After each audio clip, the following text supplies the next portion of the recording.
Hey everybody, want to know how to make this no-bake cheesecake alternative? Stay tuned.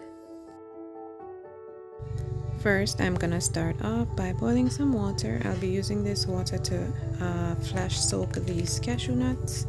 It's a half pound of cashew nuts or 1.5 cups. I wanted to measure it out just to make sure.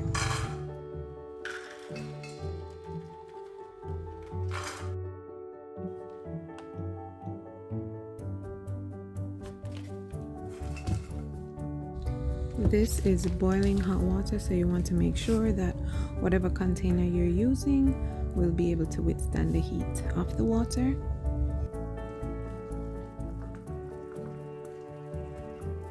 You'll want to pour in enough water to cover the cashew nuts.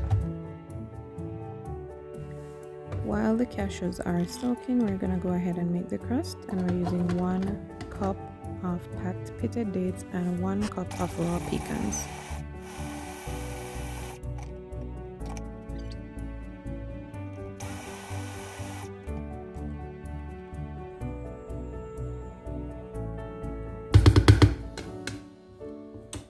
I think we want it to be crummier than this.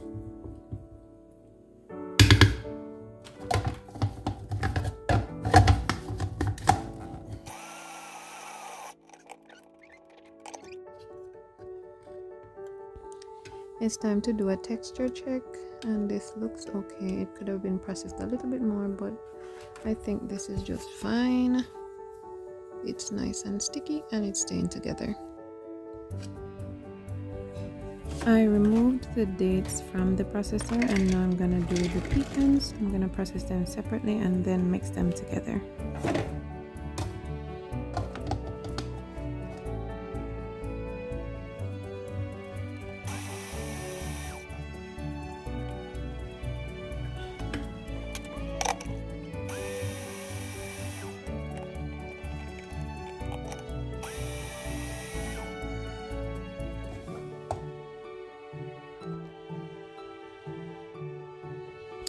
And this looks perfect.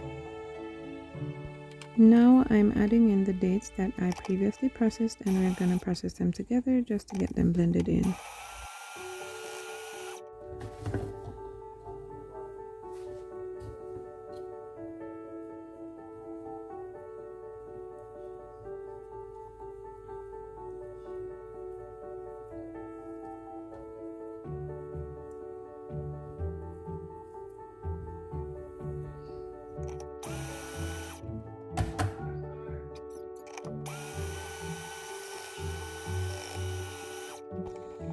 One little mix, and then I'm gonna check the texture one more time, and this looks around perfect.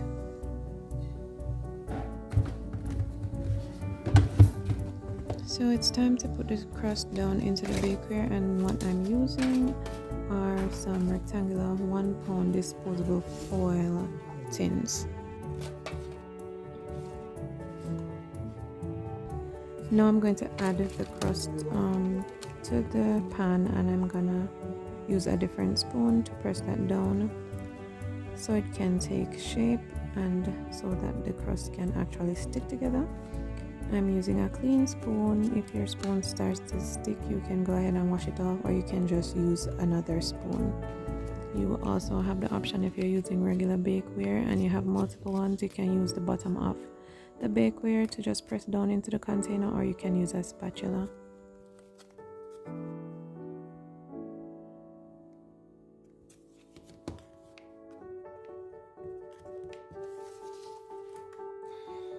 So I filled the rest of the containers off camera. I also strained off the cashew nuts and I've dumped them into the blender. I'm now going to add a 1/4 cup of lemon juice. If you have real lemons, you can squeeze that yourself. Now I'm adding 1/3 cup of coconut oil.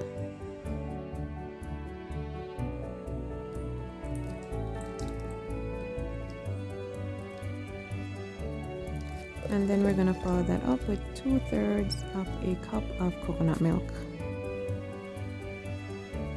I'm using maple syrup. You can also use agave nectar, and if you don't necessarily need this to be a vegan recipe, you can also use honey.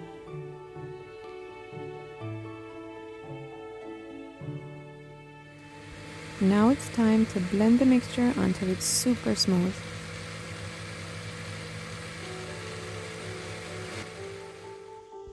I'm gonna make 3 different flavors of this treat, so I'm gonna go ahead and pour this into 2 of the containers. So one I have blueberry to the right, and then to the top that one is gonna be left unflavored.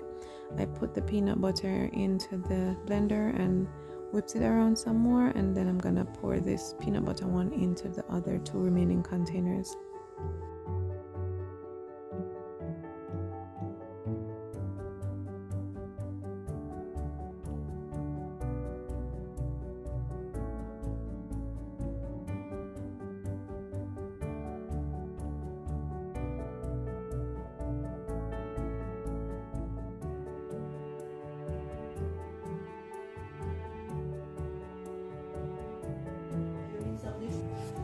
Now if you look at them, you will be able to see the difference in color between the unflavored one and the 2 up here that are the peanut butter ones. So you see these have a kind of beigey color, and then this one is more white. Not white, but you can see the difference.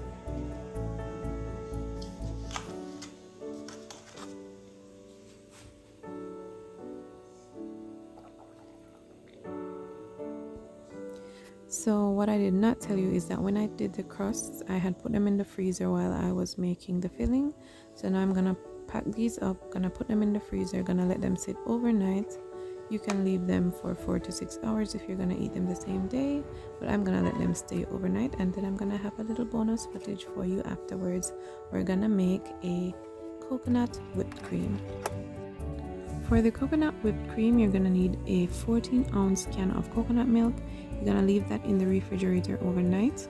Once you open it, you'll see a cream formed on top. You're gonna scoop that off, add a 1/4 cup of ice and sugar, 1/2 teaspoon of vanilla, mix that up until it forms into soft peaks, and then you'll have your coconut whipped cream.